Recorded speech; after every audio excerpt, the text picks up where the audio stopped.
ಇದು ಹುಟ್ಟುಹಬ್ಬದ ಮಾಮೂಲಿ ಸುದ್ದಿಯಲ್ಲ. ಒಳ್ಳೆಯ ಚಿಂತನೆಯನ್ನು ನಮ್ಮಲ್ಲಿ ಹುಟ್ಟುಹಾಕಿ ಪ್ರತಿದಿನವನ್ನು ಹಬ್ಬದಂತೆ ಸಂಭ್ರಮದಿಂದ ಜೀವಿಸಲು ಪ್ರೇರೇಪಿಸುವ ಹೃದಯ ಸ್ಪರ್ಶಿ ನೈಜ ಘಟನೆ.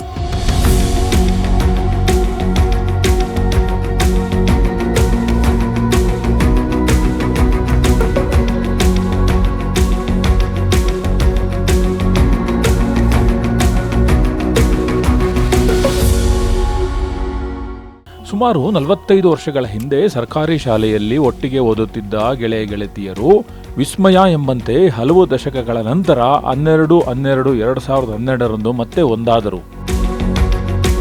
ಬಾಲ್ಯದ ಸವಿನೆನಪುಗಳನ್ನು ಮೆಲುಕು ಹಾಕುವುದರ ಜೊತೆಗೆ ಸಮಾಜಕ್ಕೆ ಒಳಿತು ಮಾಡಲು ನಿರ್ಧರಿಸಿದರು. ಉತ್ತಮ ಸಮಾಜ ನಿರ್ಮಾಣಕ್ಕೆ ಜಾಗತಿಕ ಮಟ್ಟದಲ್ಲಿ ಪ್ರಖ್ಯಾತಿ ಹೊಂದಿರುವ ಅಚ್ಯುತ ಸಮಂತ ಅವರ ಆರ್ಟ್ ಆಫ್ ಗಿವಿಂಗ್ ಫೌಂಡೇಶನ್ನ ಮೂಲಕ ಅನೇಕ ಸಮಾಜ ಸೇವಾ ಕಾರ್ಯಗಳನ್ನು ಖುಷಿಯಾಗಿ ಮಾಡುತ್ತಿದ್ದಾರೆ.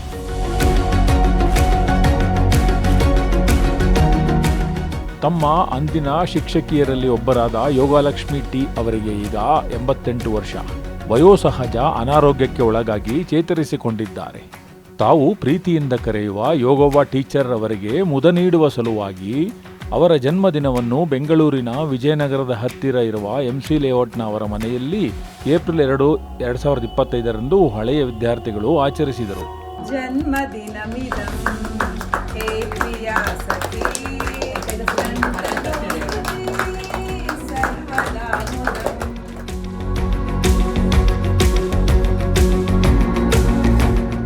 ಯೋಗಲಕ್ಷ್ಮಿ ಟೀಚರ್ ಅವರ ಸಮಕಾಲೀನರು ಹಾಗೂ ಅಂದಿನ ಶಿಕ್ಷಕಿಯರಾದ ಮಂಜುಳಾ KS, ಸುಬ್ಬಲಕ್ಷ್ಮಿ ಹಾಗೂ PA ಲಕ್ಷ್ಮೀರವರು ಹಳೆಯ ವಿದ್ಯಾರ್ಥಿಗಳ ಜೊತೆಗೆ ಬಂದದ್ದು ನೋಡಿ ಯೋಗಲಕ್ಷ್ಮಿಯವರ ಸಂತೋಷ ಮತ್ತಷ್ಟು ಹೆಚ್ಚಿತು. ಹಿರಿಯ ಜೀವ ಆನಂದದಲ್ಲಿ ತೇಲಾಡಿತು.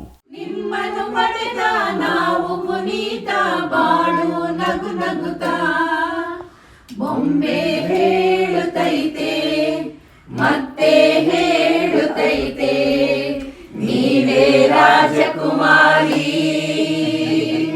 ಹೊಸ ಬೆಳಕೊಂದು ಹೊಸಲಿಗೆ ಬಂದು ಬೆಳಗಿದೆ ಮನೆಯ ಮನಗಳ ಇಂದು. ಆರಾಧಿಸುರ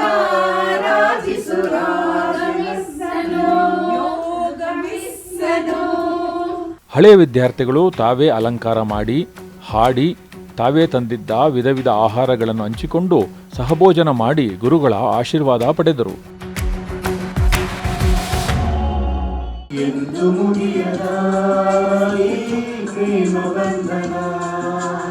ಇಂಥ ಚಿಕ್ಕ ಚಿಕ್ಕ ಕೆಲಸಗಳು ಕೂಡ ಸಮಾಜದ ಪರಿವರ್ತನೆಗೆ ಕಾರಣವಾಗಬಲ್ಲದು. ನಿಮ್ಮ ಅಭಿಪ್ರಾಯಗಳನ್ನು ದಯವಿಟ್ಟು ಕಾಮೆಂಟ್ ಮಾಡಿ ತಿಳಿಸಿ. ಈ ವಿಡಿಯೋ ನಿಮಗೆ ಇಷ್ಟವಾದಲ್ಲಿ ಈ ನಾರದ ಚಾನೆಲ್ಸ್ಗಳಿಗೆ ಸಬ್ಸ್ಕ್ರೈಬ್ ಆಗಿ ನಮ್ಮನ್ನು ಪ್ರೋತ್ಸಾಹಿಸಿ ಎಂದು ವಿನಂತಿಸುತ್ತೇವೆ.